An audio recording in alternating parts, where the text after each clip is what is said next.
My name's Eddie Winters. You're tuned into the Rock and Roll Coup d'etat.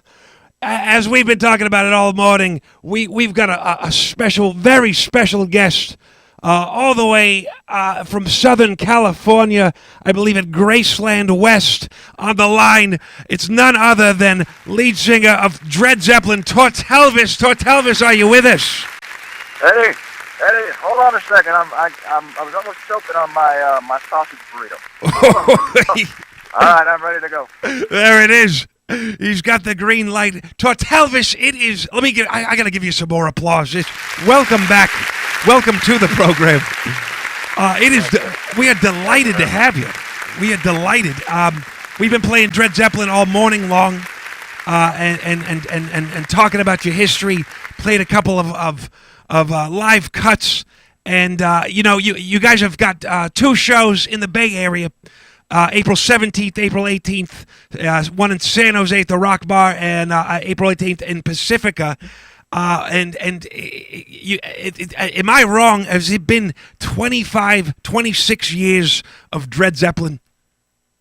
It has been just about 26 years of Dread Zeppelin. It's crazy, crazy stuff. We started this in 1989 down here in Pasadena, California, where we're from. That's where we'll be coming up from next weekend to play those shows. Yes. Up in the San Jose area. So yeah, it's been a long time. Been having a good time all through it, and still have people out there who want to hear the music, and really that's what it's all about. We go out and have a good time with the music, and people want to hear it, and we just continue to play. So we'll see what happens. Heretofore, something like that. I love it. It's amazing because the Dread Zeppelin is pure entertainment. I mean, when I see and listen to the group, it is. You've got it all. I mean, you've got just the rhythms of the reggae. By the way, have you ever thought and considered? I'm an old guy. I didn't even know what reggae music was, and then I heard Dread Zeppelin. I was like, oh, this is what they're doing. You've got the reggae. You've got yourself, Tortelvis, doing a quasi Elvis thing, and of course you've got the Zeppelin riffs. You've released how many? 20 some odd records, if I'm not mistaken. 4, 5 live records, several studio records, several DVDs. How do you keep it fresh? How do you keep doing it? Well, first of all, I'd like to say that I appreciate the fact that we actually started going to reggae music. I never heard that one before, but I appreciate that. And by the way, speaking of reggae music, we did get a chance to play with the original Wailers down here in Los Angeles last year. Good old times, man. These guys were kicking some butt. Carl Anderson was playing guitar, his original guitar player. Good stuff. Wow. But and maybe that's what keeps it fresh. We get to see classic music. We get to play good music. I got some musicians behind me now. I'm a fair to middling singer and entertainer, but the guys behind me are just fantastic musicians, and I think maybe that's why we've been able to do it all these years, because it's kind of it's a funny thing. Led Zeppelin in a reggae style, we get it, but the music has to be good. And I think it has been through the years, and many member changes through the years, but always had good musicians behind it, and I think that's what keeps it fresh. Really, honestly, to play some of the Jimmy Page guitar licks, to keep up the rhythms. It really does take a level of musicianship, but also to endure such a great show every night, and to do these long shows. You, by the way, a voice like an angel. You can sing, you can belt out these notes. We were playing Unchained Melody, and you're belting it out. You play the Stairway to Heavens. You're belting it out, and just a extraordinary live show, and fans seem to be entertained the whole way through. And that's it. I get a chance to really kind of show my pipes, so to speak, and it's just that's it. It's the musicianship. It's all those factors together. But mainly one of the reasons that it's kind of, it's a structured show in a way, but we get to kind of improvise, and we get to do whatever comes to mind, and do goofy stuff and do serious stuff and tell stupid jokes and whatever. I've even I'm an ordained minister. I've even married people on stage. Is that right? And it's just kind of whatever happens within that structured musical part of it. So the music's always there, it's always solid, and you never know what's going to happen on stage during the shows. Let me ask you: these shows in April, how many has the band? And you've said it's evolved over the years, different musicians, and of course the albums. I mean, you've done like several different versions. You probably have the record for most versions of Stairway to Heaven by one group, by the way. You're absolutely right. I think we've recorded Stairway to Heaven on every single record we've ever recorded. But actually, with the exception of the very first one, right? We did it. We did it on the second record, and ever since. But that's the thing. We get a chance to we did it this way one time. Now right. We're going to do it this way. And it's hard really to run out of Led Zeppelin songs, and we really haven't. There's probably a few we haven't tackled through the years, but we have kind of strayed away and done some classic stuff. We did a record called the Fun Sessions, which was all non-Led Zeppelin, right? Classic music, Bad Company, and Smoke on the Water, the Smoke on the Water, and then we did an all original record called Spam Bake. Right. We called it the soundtrack to the movie Spam Bake, which the movie never got made, but there's a soundtrack if they ever want it. So we kind of messed around with different stuff, and the last couple records we've come back to Led Zeppelin again, and with new producers, and it's all fun. Whatever we step into the studio, and whatever comes out, and that's kind of the way it works. It is, and of course, it's interesting to know. I wanted to ask you. I mean, if we talk a little bit about the Dread Zeppelin history. I mean, there was we were playing clips earlier. There's two really famous clips that blow my mind when I revisit them, and one of which obviously is the Kurt Loder Week in Rock MTV. Coverage of you guys in '89. You guys started in '89. Was that kind of? I mean, you were getting a local buzz, but was it when MTV kind of came and put you on the national map? Is that when things really took off for you guys? Absolutely. We were playing around Los Angeles for about a year. We started early in '89, January. Ironically, on the birthday of Jimmy Page, January 8th, 1989. We played our first show at the comedy club, the Ice House down there in Pasadena. Right. And we started playing around Los Angeles, Club Lingerie, Palomino, and clubs like that. And one day, MTV was in town doing the music awards, and I guess somebody had turned Kurt Loder on to Dread Zeppelin, and all of a sudden there he was at one of our shows, and they put a microphone in my face and a camera and asked would we like to be on television, and we said yes. Did an interview. And the thing ran 4 or 5 times a day for a week, and that was it. We were getting management calls. We were, it all kind of exploded from there nationally, and then internationally. Traveled many countries through the years. But yeah, that was it. Kurt Loder, thank you very much. Right. I mean, did you have to? I mean, at this point, how serious was the group at this point? I mean, were you hoping on a record deal? Or did you just think it was a party group, or was it like was it a very serious thing in the band's mind before MTV showed up? It was only serious in that the music we were doing had to be good, but as far as getting a record deal and becoming famous never crossed our mind. We were just going out and having a fun time, and it just kind of exploded. We had no idea. We had several members of the group had been in a signed act before, and all of us had obviously played music for many years locally, and so this was just a fun thing. And look what happened. 26 years later, we're not playing stadiums anymore, but we are playing, and we're able to have a good time. Sure. I mean, what's amazing is back in those days, how the reception of you guys, people could not. You were blowing minds. People could not conceive of they could not understand it. When you watch the Joan Rivers clip, she is in total And she's she'd been in the business for years, and her mind is being blown on television as she's seeing. Yeah, there's one point where she just kind of puts her hands up in the air, going, "I have no idea what's going on here, but here they are, Dread Zeppelin." And I remember that. I remember that one well. She was just a little bit about Joan.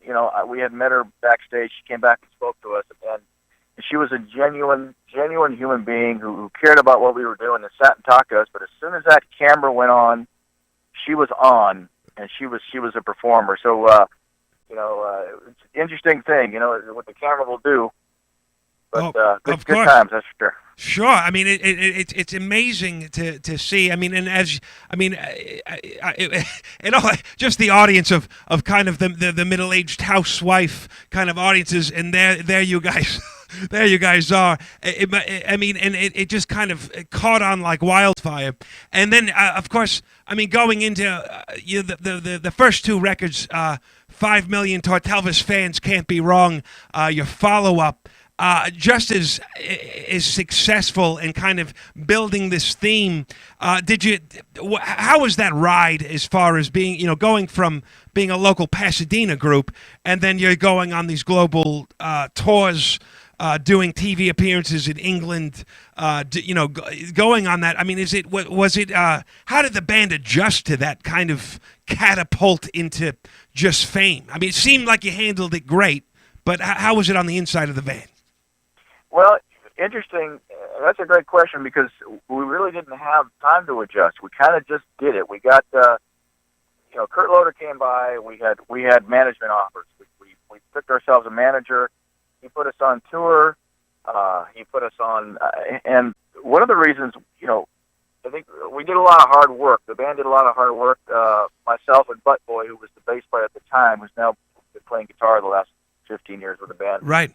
We were doing morning radio, and we'd do a show. The show would end at midnight.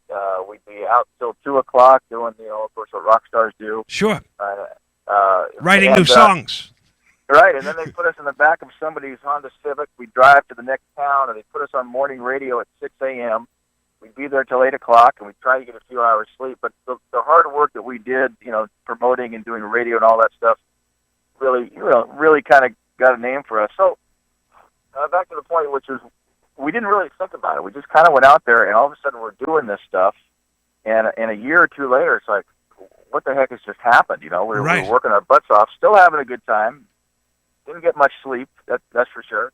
And interesting part of the band, we joke about, the after parties and everything. The band was one of the most sober bands you'd ever meet. There was, no drugs, alcohol, a little bit of alcohol here and there with a couple of guys, but no drugs or alcohol for the most part, especially myself. And I can't imagine how some of these bands went out there and tried to tour for years, high and all this stuff. I did it sober.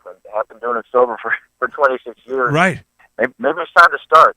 Right. Ed Zeppelin, our roster guy, he's got some pretty good green bud and his chamber there. So maybe he could help get you help on me out a little bit. Right, get you on the train to somewhere quick. That's for dang sure. It's kind of, that's amazing. And with all great groups, there comes a time in a group's career where, unbeknownst to them or on purpose, they make a disco record. And Dread Zeppelin is one of those groups that did a disco record. And I got to ask, you're leading up, you're doing all this heavy touring, and the new record is you're working on it, and you left the band for a minute, and to Gary Bibb on lead vocals. Can you tell me a little bit about that time period in your life?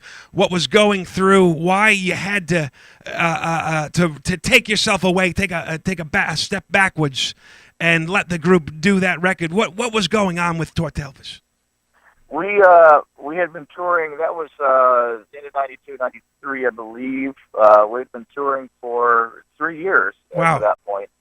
And like I say, that the endless morning radio and shows and interviews and all that, I was tired. I really was tired. I needed a break. We had actually been rehearsing the disco record with myself on the vocals. In fact, just the other day I came across an old work tape, cassette tape, with me singing in a rehearsal studio the stuff that Gary Bibb ended up singing. I just had kind of had it, and I believe Ed Zeppelin at the same time had, just burnt out. Right. So we left. We wanted to take a break. Nobody else did, so they decided to go on without us and make the disco record. And Gary Bibb, who is, of course, Butt Boy now. Right, of course. The two of us are the only original guys left, really. I mean, guys have kind of come and gone. And interesting fact on that, Butt Boy, Gary Bibb, a.k.a. Putman, he's the only guy in Dread Zeppelin who actually played every live show. Wow. And myself, because I took the year off, so he's done every Dread Zeppelin show since January 8th, 1989. Wow. So we left. They did the record. They went out, and turns out that a lot of the promotion had my face on it. Oh, wow. And so they had a hard time in some of the cities. Some of the cities I wasn't there, but I hear that it went over very well.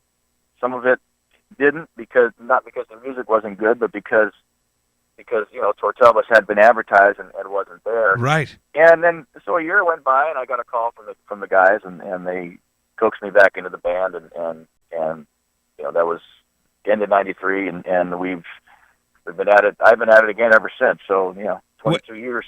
That's back in. Absolutely amazing. And it's what's interesting too is if you look back in history and compare it to now, I mean, Dread Zeppelin really is, I would like to say, maybe the father of the mashup. I mean, that is kind of the first time that ever appeared on, in anybody's mind, where you've got, you're doing the hound or the Elvis lyrics on top of the Led Zeppelin riffs and doing that kind of thing. It's interesting, getting into the business at the time that you did, because the level of both MTV and the coverage and what was being put on television, but also the music industry. I mean, you guys predated the internet and predated all of this kind of technology. How was the technology and the industry change affected Dread Zeppelin? Has it been for the better, you think, or just a kind of a different kind of ride specifically for you guys? It's been interesting. Like you said, we kind of, we were doing, it definitely was a mashup, and we were kind of putting this stuff together, in an actual rehearsal studio rather than on a computer where you're putting layers and layers and stuff, right. Together. So that's a little bit of the change. So we, this is a rehearsed thing.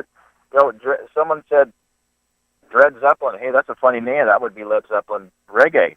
Right. And then I was kind of doing an Elvis thing in another band, and was asked to join the group, and so all of a sudden that we had Elvis on top of Led Zeppelin and reggae. So talk about a mashup, and then all the coincidences, like Robert Plant being a big fan of Elvis Presley. I had he's been a fan since the beginning. You've probably seen some of those videos of him talking about us. And, right, and there's a recent one now, and I want to ask you about this. There's the old radio show Rockline, mm-hmm. and Robert Plant is on this program, and he gets a call, and it's you on the line. Tell me a little bit about that, because that's, I mean, even if Robert Plant wasn't on there, I mean, calling up to a Rockline where it's going off nationally in syndication, that'd be a nerve-wracking thing for any musician to do. But then when Robert Plant's on the phone, it was definitely nerve-wracking, and that was recently posted up there. You probably saw it. It was Rockline. Robert Plant was the guest, and it was a surprise for Robert Plant. They had. That was Bob Coburn out of Los Angeles, who we had done some radio stuff with KLOS many times, that year. Sure. So they set it up where we were going to surprise Robert Plant. And if you notice, when I pick up the phone, my voice goes up about 3 octaves because I was nervous as hell. And it had nothing to do with being on national radio. It had to do with talking to Robert Plant. Of course. I've been thinking about this for weeks, going, oh man, what the heck am I going to say? And you can tell in my voice I was a little bit nervous, but he was very good about it, and he did a little Elvis impression, and he basically, as you heard, he basically said, "Thank you for giving me months." It had been months at that time, months of pleasure and right. entertainment, And I think the basis behind it was that we were having a good time. Right. We were kind of goofing on the whole thing, and he was having problems with all the people who were stealing his stuff. Sure. Guns N' Roses and the Cult and all that stuff, and finally someone was doing it in a funny way and in a different way that he really appreciated. It's really interesting. I mean, and of course you take. I mean, obviously Zeppelin, big fans of reggae music on a couple of songs like Jamaica and things of that nature. And of course, as you mentioned, Robert Plant being a huge Elvis fan, it seems to be right up his alley. And did you guys ever? I guess the stories about you crossing paths and meeting with them. Did you ever have a successful meetup, shake hands with Robert Plant or Jimmy Page or one of those members? 26 years later, the answer to that would be no. And there was a few times it was supposed to happen. There was a show. We were both in the same town touring, and I think we were in Rochester, New York. We were doing a show. They were doing a show. We had it set up where Robert Plant was going to come to our show after his. He was doing an earlier show. He was going to come to our show and show up and come on stage with us. Oh. And apparently the news got out. Somebody leaked it, and there was too many people there, and his management decided to pull out. Now, this is what I hear. Who knows how, this is what my management was telling me, so sure. Who knows what the truth was, but that's what I hear. So we missed him then. We missed him in Las Vegas in 1995 at a big hotel there. He was doing, I think it was the Page and Plant tour. Right. And we were set, and our management couldn't find parking. So we got there about 3 minutes late. We hear he was waiting for us in the dressing room. They were a couple minutes late to go on stage. And turns out he went on stage, and we got to sit in the VIP section. Now, this is an interesting story, and I've never told this story. It's been kind of a joke with the band, but it's true. Let's go. So we were sitting in the VIP section, and I'm in the gold lame outfit. And we were kind of in full dress. Right. And I was sitting behind Tony Kaye, I believe, who was one of the keyboard players for Yes. Am I correct on that? Right, that is correct. Okay. Well, I had some gas that day. Oh, spicy. I passed some gas, all right? And I'm sitting next to Butt Boy and Charlie, my towel boy, and I passed some gas, and it was kind of disgusting. So, by the way, am I on national radio now? I hope I'm not. I think this show might be bugged, but now I can edit this out. Don't worry. All right, so I can edit this Tony in Kaye, either. Tony Kaye turns around and looks at this big old giant Elvis impersonator and Gold LeMay who just passed some gas, and his girlfriend gave me a dirty look, and Butt Boy just gives me a big elbow. He goes, that's Tony Kaye. That's the keyboard player of Yes. And we laughed our butts off. To this day, that was 20 years ago. We still think it's a funny thing. Now, Tony, my apologies, my friend. I'm sure if you're still around, but I'm sorry about that. I had a bean and cheese burrito or something. Wow. In Vegas, so. Well, he got the ultimate souvenir. I mean, honestly, what?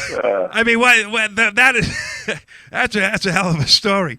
That Have you ever had any other passing gas stories with your interviews through the years, or is this one of the first ones? That, I believe, honestly, that might be the very first gas passing story. But you know what? It is an honor and a privilege. And thank you very much. Oh, you got it. I mean, that absolutely funny. Let me ask you. I mean, you've done how many shows? Have you ever counted over the years? 26 years. How many shows Dread Zeppelin has been on? I mean, it's got to be hundreds, if not thousands, at this point. You know what? We've got them on our website. I've never really had the chance to go through and look at them. I believe it's probably close to 2,000. Wow. The first 6 years of the group, we were doing 200 shows a year, and then ever since it's kind of slowed down to the last 8 to 10 years, we've been basically doing about 15 to 20 shows. Right. So it's slowed down, but I think we're getting close to that 2,000 mark. And, it's funny too. If someone gives you some type of reminder of each show, you can almost remember every single one of them, which is kind of cool. I think it's that way for most musicians. But sure. Yeah. But yeah, good.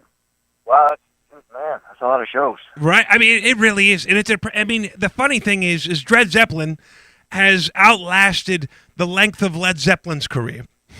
has lasted a lot longer than crazy. Bob Marley's Yeah. career.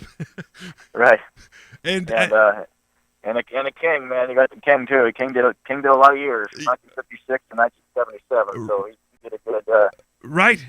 He had a good 20-year run himself. So yeah, I mean, and it's amazing to think, because in that, I mean, to talk about that Joan Rivers clip, she asks you then in 1990 or so, where do you see yourselves in 15 years?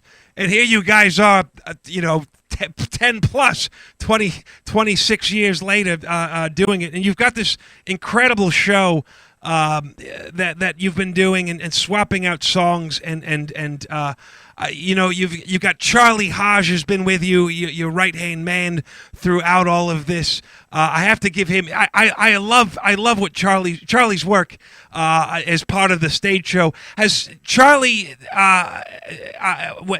He's always accompanied you. Has there ever been a point in the show or in the history of the band where he's actually played an instrument and performed, or has he always just been your towel and waterman? His instrument is the cup and the towel. I mean, that's basically it. And through the years, Charlie has never spoken. Believe it or not, he's actually a very chatty guy off stage. But as soon as the joke has been through the years, as soon as that wig goes on Charlie, he's been instructed not to speak. And he's actually done a pretty darn good job of it for about 26 years now. Now, in full disclosure, there's been a few Charlies. Right. We had the original Charlie who lived down the street from me in beautiful Temple City, California, who did the shows in Los Angeles when we first started. Then we went on tour. There was another gentleman who did it through 1992, and then another guy. So the latest Charlie, a good friend of mine for many years, has been doing it for maybe about 15 years now. So there's been about 4 or 5 Charlies. That's amazing. All of them had a pretty good stint, and none of them have ever uttered a word on stage. Wow. So they've pretty much done their job. It was very impressive. Hopefully if I could play my cards right, I'd love to be a Charlie Hodge for a night. That would be great. Well, we're going to be at San Jose at the Rock Bar in Pacifica Longboard if you want to make your way up. I would love that. I mean, it seems. I mean, I'm looking forward to it and seeing these shows. Do you have a show that kind of stands out as? Let's do two shows. The high moment of Dread Zeppelin, like a show that really is like, wow, this show is. I can't believe we're here. Pinch me. I'm on stage. Is there a show that stands out in the history of Dread Zeppelin to you? Well, boy, that's really a tough one. There've been, bulks of shows going through England and playing at the Town and Country, being here in Los Angeles, and headlining the Universal Amphitheater. Having the Buzzcocks playing with us at the time. Wow. And Rod Stewart had just been on that stage the night before, and I remember standing there singing. I go, man, Rod Stewart stood right here last night, and now here's Tortelvis doing Led Zeppelin reggae. The same thing. A lot of good moments. Playing in Panama. In the country of Panama a few years back. Playing in Japan. It's been a whirlwind of shows, and then of course meeting a lot of musicians along the way, and being in Canada once, and having James Hetfield come backstage, and kind of a quiet guy, real nice guy, but real quiet. He just kind of came up to me and he goes, "Tort, you really built it out, man." That's all he said. We took a photograph. He went and said hi to the rest of the guys. It's just. That was, of course, a great moment for me. I mean, one of the biggest rock stars of all time. Of course. So yeah, I got a chance to talk to Hetfield and Robert Plant. What the heck? That ain't a bad career. It's not bad at all. Was there ever a show that you recall that was like, everybody's got them, the hell gig, the worst show? Like, is there a show that stands out to you as like, wow? I can't wait to get out of here, but I'm contractually obligated. Has there been a show like that stands out in your mind in the history of the group? Well, there's been a few. Playing in a mini mall in Jackson, Mississippi, to 3 people with a couple flashlights taped up on broomsticks as your light show, and then falling off the stage on that same night. You know, there's been a lot of those shows. There's been a lot of playing to 2 or 3 people. You know, and of course then the next night you show up to a gig and there's 5,000. So right, you really never know. You know what's going to happen. But yeah, it's you know, those Friday and Saturday nights are always good shows. But guess what? You're out there on a Tuesday and Wednesday, and you still got to play it. And a lot of mini malls. Right. There's a story on the internet that I read about. That's a story about playing I don't know if it was a reggae show or a festival, and there was, I guess they did not take to the Zeppelin. And things like food stuff was thrown at the group, and it turned out to be a funny incident where they were like, "Screw it, you guys just stayed on stage." What can you tell us that story? Because it seems like a great laugh. It was I remember that well. It was a little mini tour. It was supposed to be a 6 or 7 show tour. We were booked with reggae groups, right? Like full on reggae groups.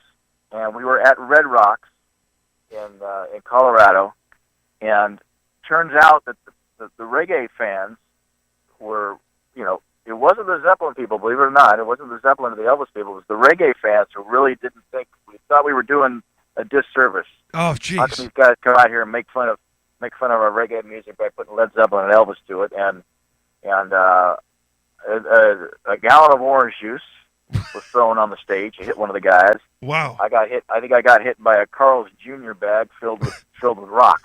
Why there was a Carl's Jr. bag in Red Rock, I have no idea. Right. But so we decided we're going to go on to the second show and try it again. I think we were in Salt Lake City, and same thing happened. Is that right? Yeah, we said, you know what, we can't subject ourselves to flying objects. It's, you know, it's a health risk. And, sure. And so we left this tour. It turns out they did 2 more shows, and the tour failed because Dread Zeppelin wasn't on it. So apparently it was just a few people who had a problem with us, and I guess there was a lot of disappointed people because they had to cancel the whole darn thing, you know. Jeez. Yeah. Flying objects, man. Woo. Charlie was having a heck of a night that night with a towel, trying to throw it up and hit these items as they flew past. Right. I would imagine having, you know, just trying to keep you clean and hydrated. He probably was having to work overtime. I mean, hydration is definitely a problem with myself. I mean, I sweat like nothing else up there, that's for sure. You know, I was going to ask, you know, I mean, to stay in peak physical shape, to do these programs, these shows that you do, I mean, you really, honestly, as you mentioned, as Hetfield said, you really do belt it out there. I mean, you guys work very, very hard and make it look very easy and make it look fun. But, I mean, how do you, you know, what's a general day for Tortelvis on the road, say, doing these shows? You know, I mean, is it a headspace you have to get into?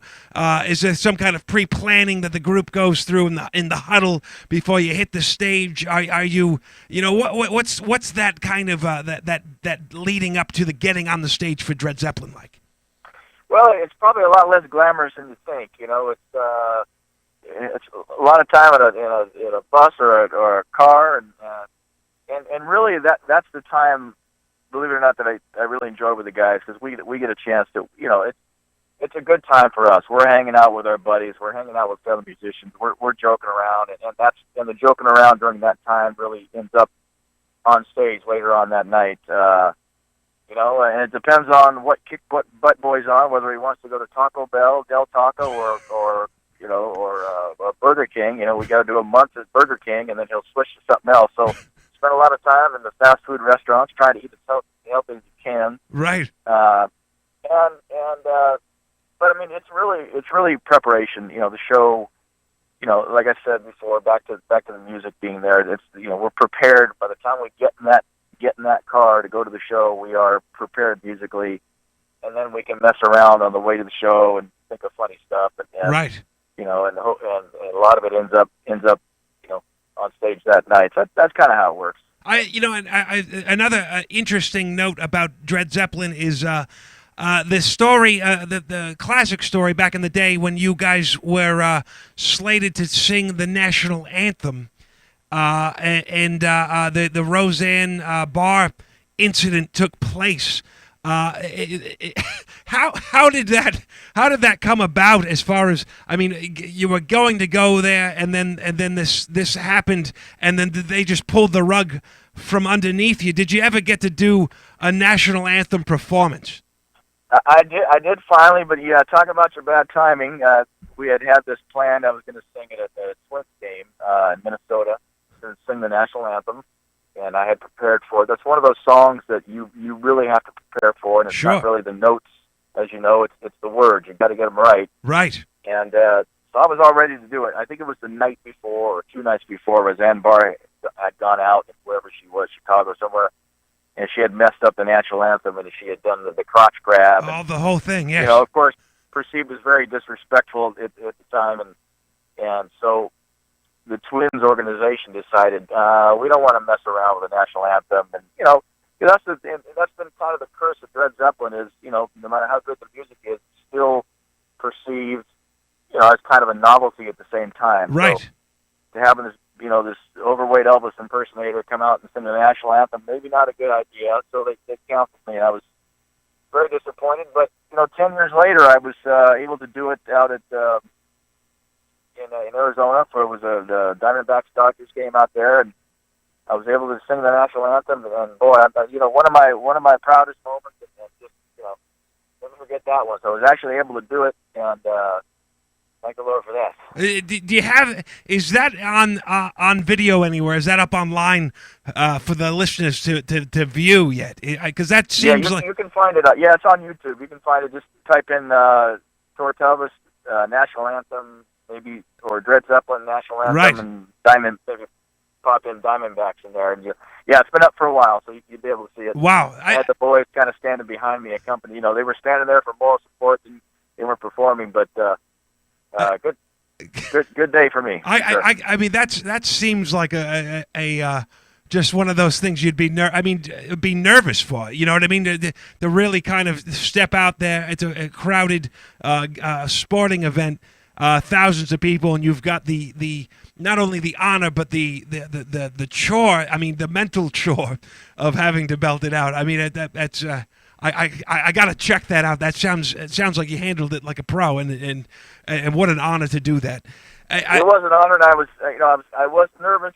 I was nervous for weeks. I was nervous. I don't get nervous when I perform for the most part. Right. I really don't. You know, it's kind of what you do, and you get excited, not necessarily nervous. But for this thing, I was very nervous, and as soon as I started that second verse, the nervousness went away because there was a point in my head where I went, I got it. There was, you know, you got to get through that first verse and try to remember those words. Right. And I remember the actual moment when I said, okay, now I can relax and finish the song. And yeah, it's, you know, because if you mess up those lyrics, you're on ESPN for weeks. You know, you're the butt of all the jokes, you know? Right. And I mean, it's what a pressure. I mean, and I would, if I was doing it, I would screw up the words. I would go blank and people would boo. It would be like your Red Rock show. Like the Red Rock show, yeah. And then, you know, to make, actually what kind of took a little bit of the nervousness away when the announcer went to announce me. Of course, you know, my name is pronounced Tortelvis. Right. You hear him go, ladies and gentlemen, to sing our national anthem, please welcome Torty Elvis. And the guys and the boys in the band behind me just started giggling, and it kind of, you know, put me at ease a little bit. I was like, all right. Right. You know, so am I going to be able to sing this thing? Is it Roseanne Barr all over again? You know. Right. No, I was able to get through it. That is pretty good. That is, it must have put you at ease. I want to ask, as we've got these shows coming up, April 17th in San Jose at the Rock Bar, and April 18th in Pacifica. We've got these shows coming up. What, has there been any thought together as far as what 2015 is going to hold for the band? Is there any ideas as far as doing a new record or doing other shows, an extended tour? What's kind of going on behind the scenes with the Dread Zeppelin guys? Well, behind the scenes right now, you know, the touring, as you've probably seen, is a little bit slow. We're starting off this year slow, but I think after all this time, it's time for a Tortelvis solo record. Wow! So we've been kind of working on that. We haven't not gone into the studio yet, but put some things together, and I've got a few different ideas, a few batches of songs, just trying to figure out which way to go with it. And we'll see what happens. So I'm looking forward to that. Something I've wanted to do for many years, and I've got the time to do it now. So we'll see. Do you see Tortelvis going to Memphis and maybe recording a track in Memphis? I don't know if you guys have ever ventured there to record, but it seems like that might be a place that where real a beautiful recording could come from with Tortelvis in Memphis. Absolutely. Sun Studios have been through there many times, and man, that would be great. Just do kind of a raw record with a live band before me. Like Elvis recorded them. There were not many overdubs. If the drummer made a mistake, you have to start over again. Right.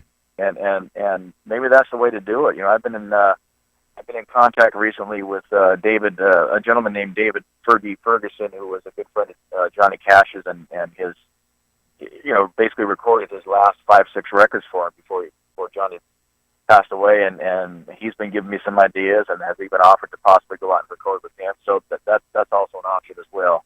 Wow. Yeah. I mean I think that in my as a fan of the music, I feel like that would be a really just a great addition, a touch to a Tortelvis record, a Tortelvis solo record. After 26 years, it's hard to believe that there actually isn't a Tortelvis solo. You guys have a Christmas records. You've got live albums, live DVDs.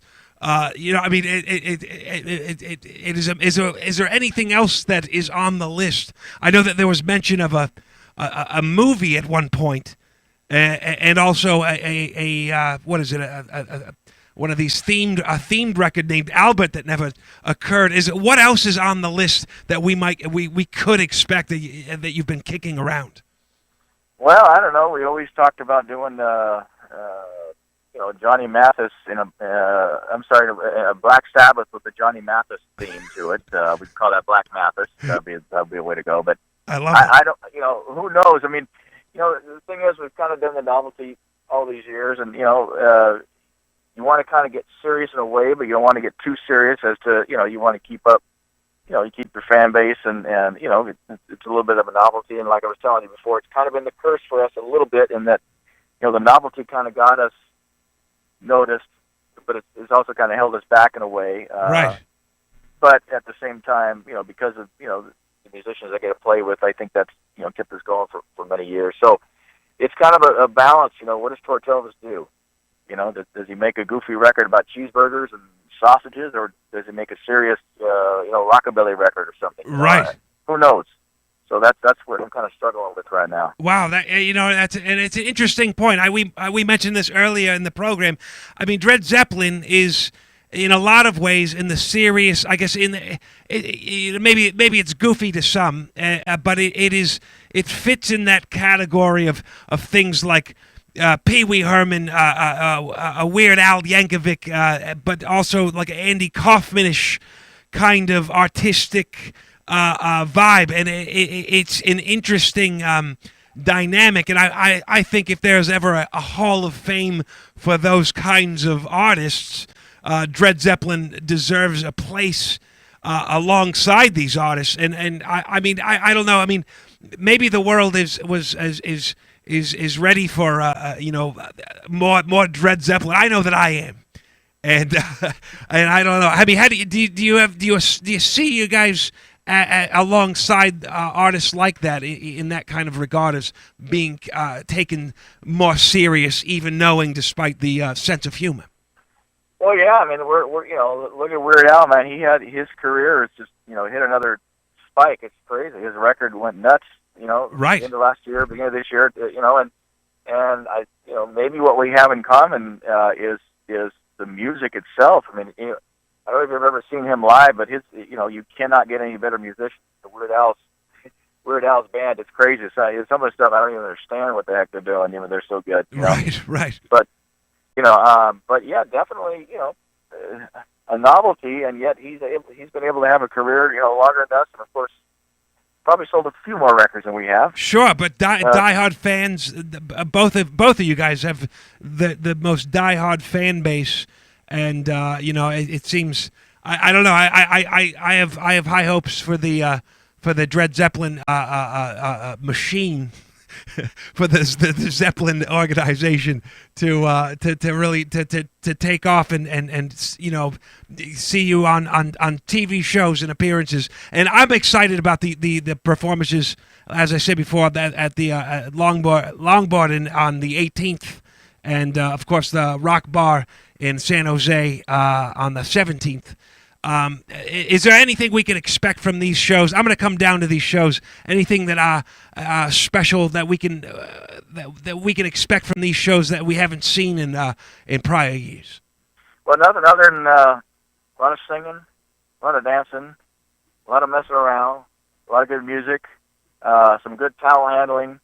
Who knows? I might even have a brand new powder blue suit. I don't know, but you're going to get what Dread Zeppelin has always brought, which is good music and a fun time, and that's really it. I mean, that's all we can do. I mean, I'd like to say we do this thing for the fans, but being selfish, we do Dread Zeppelin for ourselves because we just love it. Right. And I think that I think our fans understand that, and they're kind of part of it, and they get it, and they have a good time as well. So you're gonna see a classic Dread Zeppelin show, and hopefully I come up with some one-liners you never heard before. Ooh, I love it.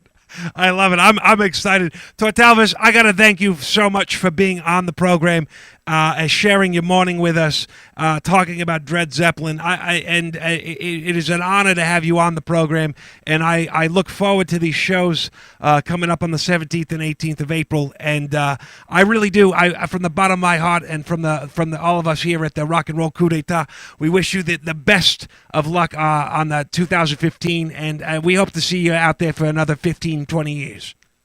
Eddie, thank you very much. I appreciate you having me on the show, and hopefully we're going to speak to you next week when we come up. So thank you very much. I do appreciate that. You got it. Thank you so much, Tortelvis. Thank you. All righty. Take care, baby.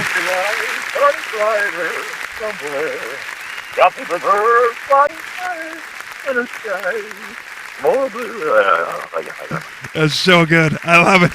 Thank you, Tortelvis, as always. All right, man. We'll talk to you soon, brother. We got it. Appreciate it. Smoking hot. Right off the shelves. Legendary singer, Tortelvis from Dread Zeppelin.